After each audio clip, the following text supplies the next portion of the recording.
بسم اللہ الرحمن الرحیم۔ السلام علیکم ورحمۃ اللہ وبرکاتہ۔ شہ نشین بتشریف فرما بانی دارالعلوم احمد رضا خان جناب مولانا محبوب عالم صاحب، ڈاکٹر حافظ سید ضیاء الدین نقشبندی صاحب، مفتی و نائب شیخ الجامعہ جامع نظامیہ مولانا حسن فاروقی صاحب، حضرت علامہ و مولانا مفتی احمد مصباحی صاحب، حضرت مفتی نعیم الدین نعیمی صاحب، سید شاہ حضرت نبیرہ قادری حیدری صاحب، دیگر علماء مشائخین عظام، معزز حاضرین اکرام، یہ بڑی خوشی کی بات ہے کہ دارالعلوم احمد رضا خان پچھلے 35 سال سے اس مدرسے کا کامیابی سے یہاں پر کام چل رہا ہے، اور الحمدللہ آج 18 حفاظ قرآن کو ان کی سند، ان کی ڈگری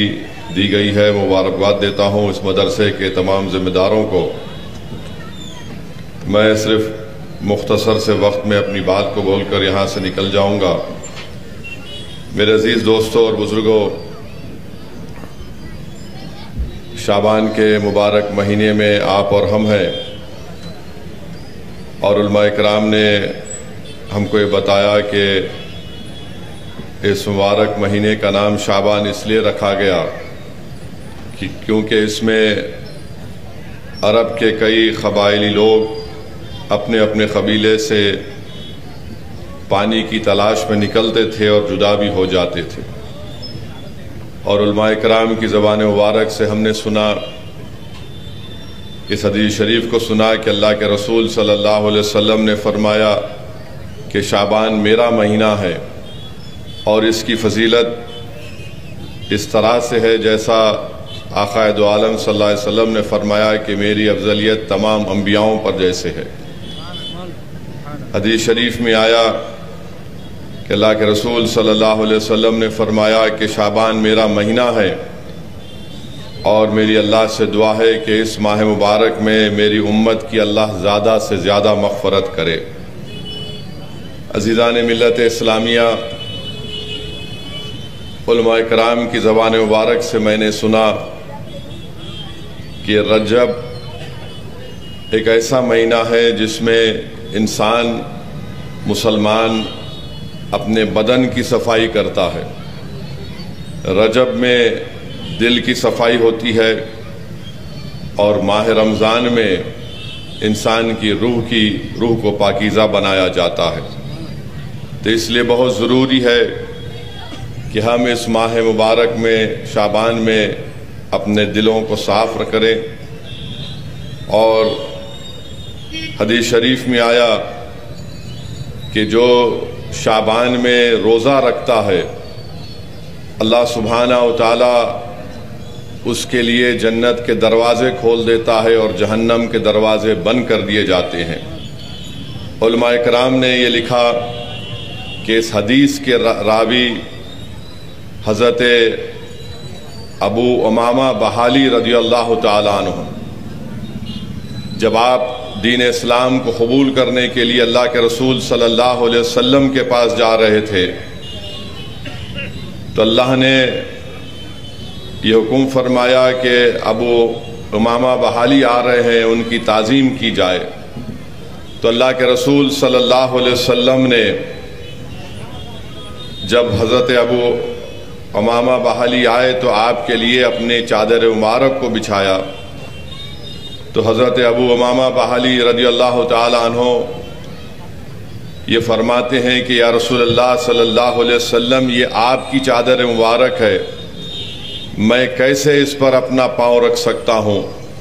اور رسول اللہ صلی اللہ علیہ وسلم کی چادر مبارک کو اٹھاتے ہیں، اپنے سینے سے لگاتے ہیں اور آنکھوں سے اس کو بوسہ دیتے ہیں۔ رسول اللہ صلی اللہ علیہ وسلم نے فرمایا کہ ابو امامہ باہلی ادب اور دانائی کا خزانہ ہے۔ میرے عزیز دوستوں اور بزرگوں، حدیث شریف میں آتا ہے کہ ایک رات اللہ کے رسول صلی اللہ علیہ وسلم نصف شعبان کی رات کو جنت البقیع میں اپنی امت کے تمام مرحومین کی مغفرت کے لیے دعا فرما رہے ہیں، اور حضرت عائشہ صدیقہ رضی اللہ تعالی عنہ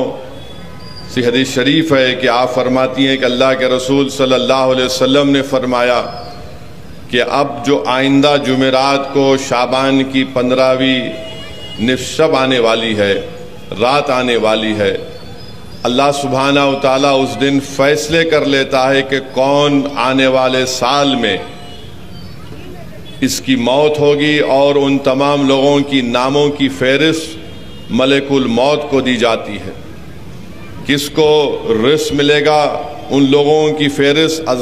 اللہ حضرت میخائیل علیہ السلام کو دے دیتا ہے۔ تو حدیث شریف میں آیا کہ جو لوگ اس رات اللہ سے گڑ گڑا کر عبادت کرتے ہیں، مغفرت کی بھیک مانگتے ہیں، توبہ کرتے ہیں،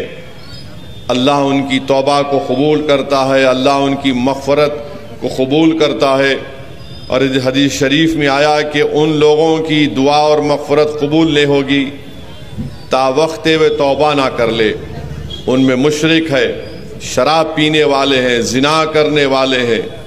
ماں باپ کی نافرمانی کرنے والے ہیں، رشتوں کو توڑنے والے ہیں۔ تو میرے عزیز دوستوں اور بزرگوں، ایک مبارک رات آنے والی ہے، آپ کو اور ہم کو اللہ ایک موقع دے رہا ہے کہ ہم اس میں اپنے گناہوں سے اللہ سے بخشش طلب کریں۔ اگر ہم میں کوئی ماں باپ کا نافرمان ہے، ہم اپنے ماں باپ کو راضی کریں۔